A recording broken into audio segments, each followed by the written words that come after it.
네, 김 팀장의 북한 확대경입니다.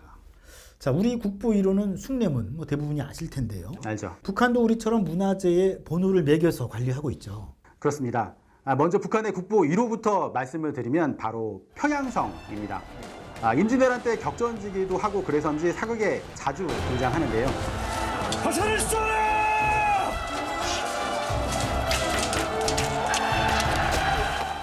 북쪽에는 금수산이 있고 동서남 세 방면으로 대동강과 보통강이 둘러싸여 있는 지역에 있습니다. 자, 이게 내성, 중성, 외성, 북성으로 나뉘어져 있는데 그 두 강이 자연적으로 해저 역할을 하면서 적의 침입을 막는 데 유리했다고 합니다. 고구려 평원왕 때 여기로 천도를 했는데 당시에는 장안성으로 불렀고요. 최근까지도 발굴이 계속되고 있다고 합니다. 최근 김일성 종합대학 역사학부에서 오랜 역사 유적인 평양성 외성 성벽과 성벽 시설들에 대한 발굴 사업을 진행했습니다. 국보 2호는 안압궁성인데요. 평양성 조금 서쪽 대성산 기슭에 있고요. 규모가 상당히 컸을 거로 추정이 됩니다. 5세기 장수왕이 국내성에서 평양으로 천도하면서 세운 안압궁을 디지털로 복원한 모습인데요. 그 안압궁성은 1957년부터 발굴이 시작이 되는데 5세기 무렵 고구려 건축수를 알 수 있는 대표적 유적으로 꼽힙니다. 네, 국보 3호는 평양성의 성문 중에 하나인 보통문입니다. 고려시대에는 서경의 서문으로 사용됐는데 고려시대 건축 양식을 잘 보여준다는 평가를 받고 있습니다. 6.25 당시에 미국 공군의 폭격으로 평양시내가 잿더미가 됐었잖아요. 그때 파괴되지 않은 건물이 두 채가 있었는데 그 중에 하나가 보통문이라고 합니다. 네, 그 정도면 보통문이 아니네요.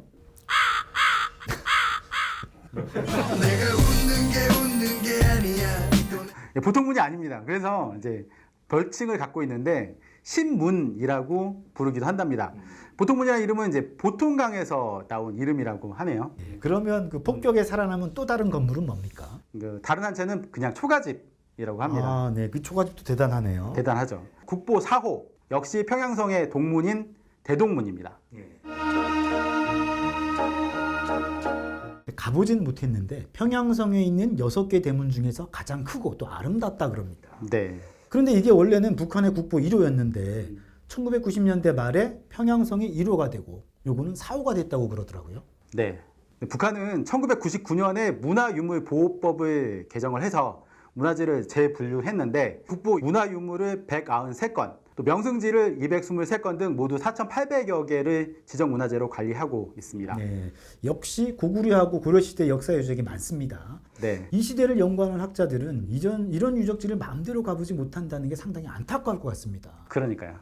고려 왕궁터로 남북한이 한때 공동 발굴 조사를 했던 만월 때도 국보 122호로 지정돼 있고 왕건, 왕릉, 또 공민왕릉도 모두 국보로 관리되고 있습니다. 고구려 시대 금수산 을밀봉에 세워진 을밀대도 국보 19호랍니다.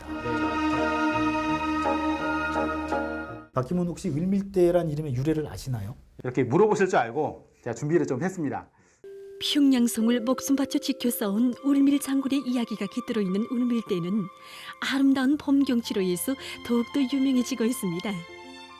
을지문덕 장군의 아들 을밀 장군이 이곳을 목숨 걸고 지켰다 하는 얘기도 있고요. 그다음에 을미선녀가 여기 경치에 반해서 하늘에서 내려와 놀았다는 설화도 전해지고 있습니다. 그런데 그런 설화 같은 유래도 있는데 순 우리말인 운미르터, 그러니까 위에 솟은 언덕을 이두 표기한 거라는 설이 가장 유력하다 합니다. 그런데 지금 많은 사람들이 이제 을밀대 하면 사실 냉면집을 먼저 떠올릴 것 같습니다. 또 냉면 먹으러 가자 그럴 것 같은데. 고구려 고려시대 유적이 많긴 하지만 다른 시대 유적도 적지 않은데요. 대표적인 게 진흥왕 순수비입니다. 함경남도에 있는 황초령 순수비, 마운령 순수비가 대표적인데요. 각각 국보 110호, 111호인데 네. 일제시대 일본 학자들은 황초령 순수비를 두고 신라가 이렇게 북진했을 리가 없다 이러면서 위작이다 이렇게 주장을 했답니다. 그런데 황초령비는 훼손이 심해서 비문을 잘 읽을 수가 없었는데 나중에 마운령비가 발굴이 돼요. 비문도 덜어 읽을 수 있는 상태로 네네. 일본 주장이 틀렸음이 입증이 된 거죠.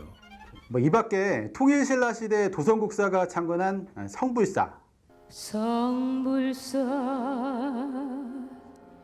깊은 밤에 극한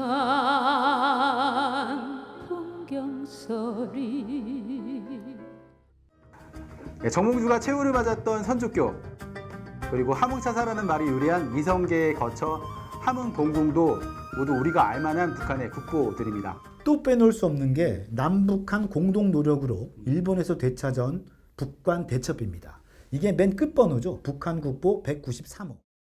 남과 북의 함께 노력하여 일본에 강탈된 지 100년 만에 고국의 품으로 돌아왔습니다. 임진왜란 때 이렇게 함경도 의병이 왜구를 물리친 걸 기념해 세운 비석이었는데 일본이 강제로 가져갔던 건데요. 계속되는 환수 노력 끝에 2005년 원래 서 있던 자리로 되돌아오게 됐다고 합니다. 지금은 남북이 나뉘어져 있지만 역사 유적이라는 게 대부분 분단 이전에 우리 민족 공동의 거잖아요. 그렇죠. 남북 역사학계는 2007년부터 2015년까지 고려 왕궁, 또 만월대 터 등에 대한 공동 발굴을 7차례 진행을 했습니다. 당시 새로 발견된 유물만 수천 점에 이르고 이런 성과에 힘입어서 개성 역사 유적 지구가 유네스코 세계 문화유산으로 지정되기도 했었죠. 네. 학문적 목적에서라도 또 역사 유적지만이라도 남북한이 서로 자유롭게 보면서 연구할 수 있는 길이 열리면 좋겠다는 생각을 해봅니다. 김 팀장의 북한 학대경 오늘은 여기서 마칩니다. 다음 시간에 더 알찬 내용으로 찾아오겠습니다. 고맙습니다.